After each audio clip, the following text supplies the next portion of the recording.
Безгә бүген Мөслим районының Вареш-Баш авылыннан Асыл Яр кунакка килде. Ничек хәлләр, Асыл Яр? Әйбәт. Сез Чаллыга кунакка килдегезме? Ая. Ничек соң сиңа Чаллы? Ошыймы? Ошый. Кайларда булдыгыз әле? Паркларда булдык. Тагын кибетләрдә төрле.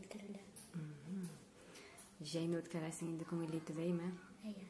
Ниндирәк планнарың бар, нәрсә эшләргә җыенасың тагын җәй буена? Бассейн керергә, батып барырга. Шоуда бүләк итәргә. Алай икән. Ә синең дусларың, классташларың ничек үткәрә икән җәйне? Аларның әле сорамадым. Сорамадың. Лагерь булдымы соң мәктәптә? Юкмы? Юк. Булмады сезнең лагерь. Беренче сыйныфны тәмамладың. Ничек соң сиңа уку ошыймы? Ая. Кайсы дәресләрне, кайсы фәннәрне күбрәк яратып укыдың? Математиканы иң яратам. Һәм татар телен. Алай икән. Исәнмесез, дусларым. Ага. Мин Чаллыда. Сез дә монда килегез кунакка.